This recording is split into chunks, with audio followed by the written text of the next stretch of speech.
Greetings, members, one and all of the Salivation Nation. Gold may be more rare than you thought because of a massive error from one of the largest gold mines that overstated production by the value of $1.7 billion. I'll give you a number of how many ounces that is here in a moment when we explore.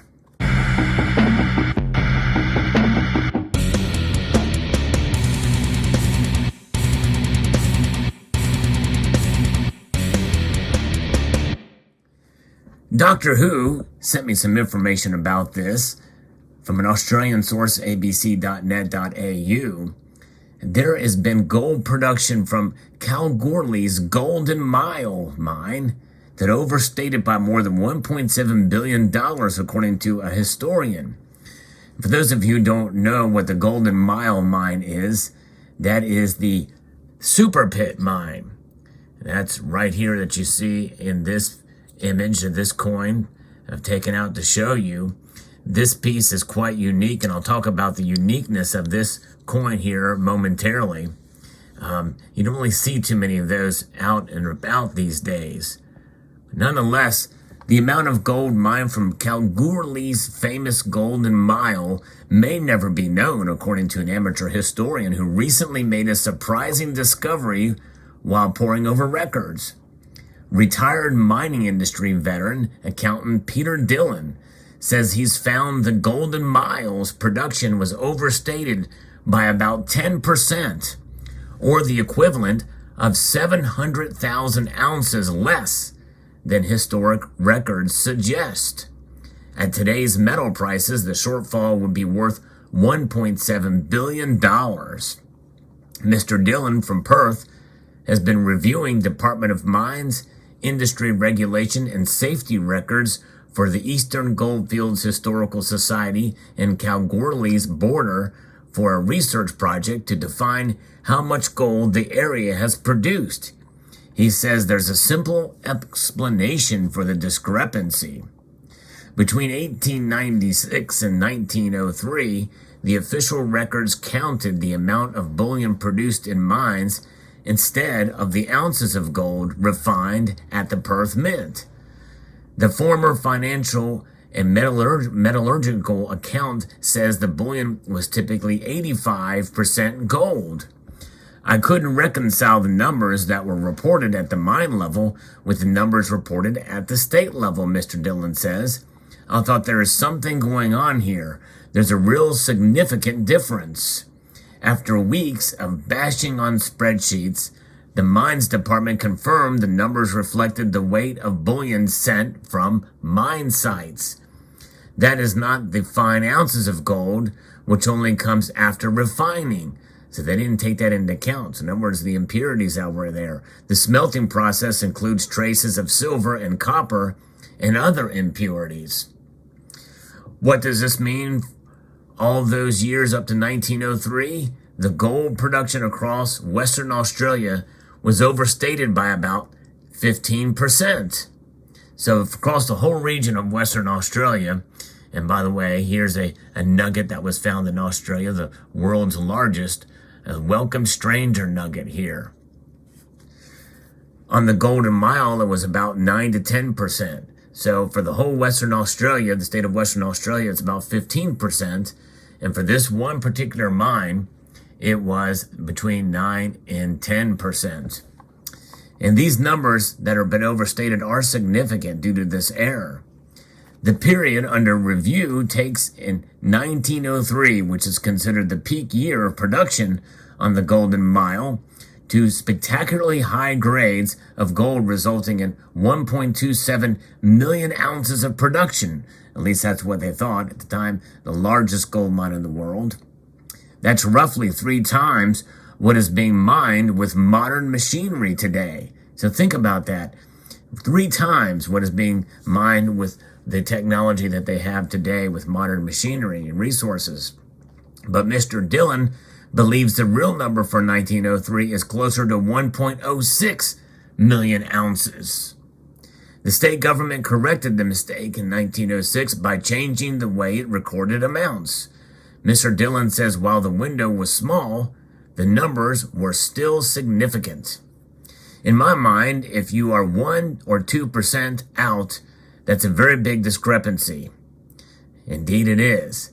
But if you're 9 to 15% out, that's really significant. That's putting it lightly.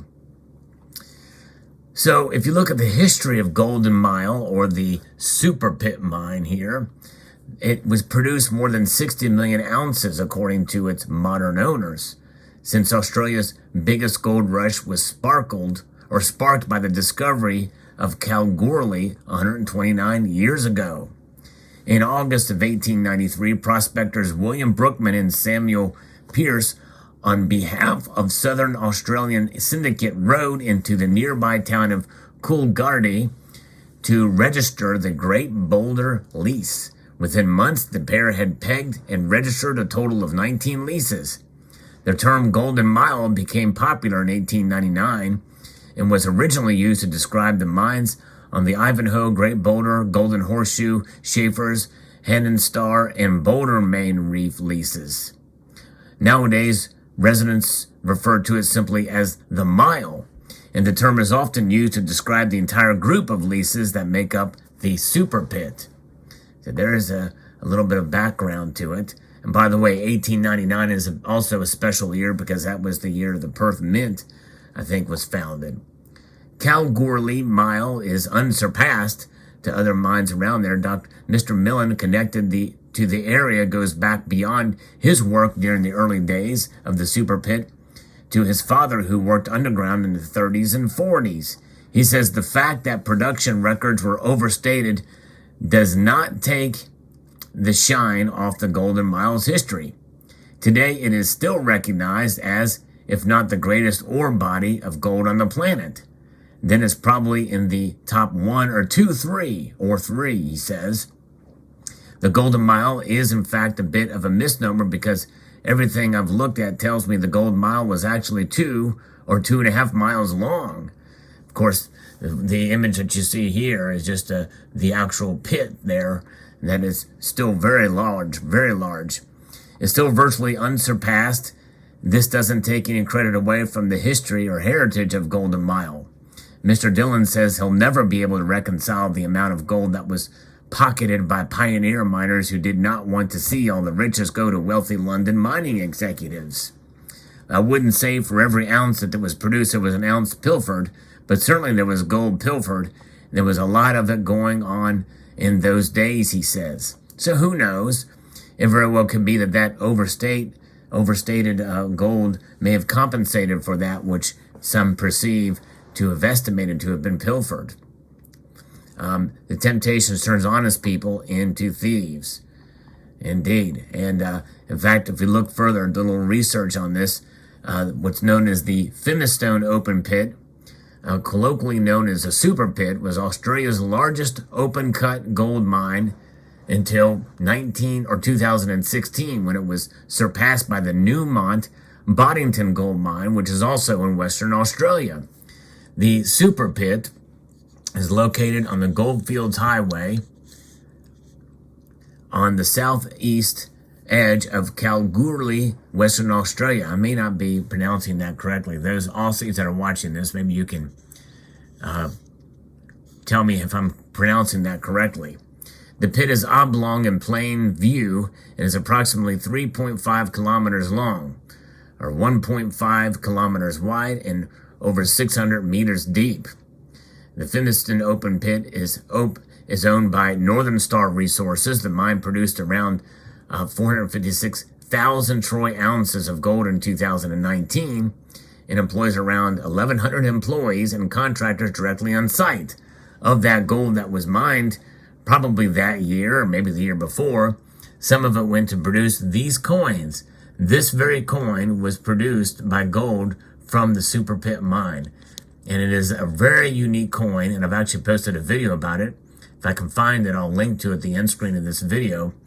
But this coin here is the only coin that I know of that who has got as a subject of the coin is actually where it was produced. I don't know of no other coin out there by a sovereign government who can make that claim. So very, very fascinating indeed. It just so happens we're talking about this subject now with this gold production. A shortfall, big shortfall here. So there you go. Let me know what your thoughts are in the comment section below. Thanks again to Dr. Who for sending this information to me. Very interesting. So gold may be a little bit more rare than you thought. I'd like to extend a multitude of gratitude to you all for taking the time to watch and to encourage you to please rate, share, comment, and subscribe.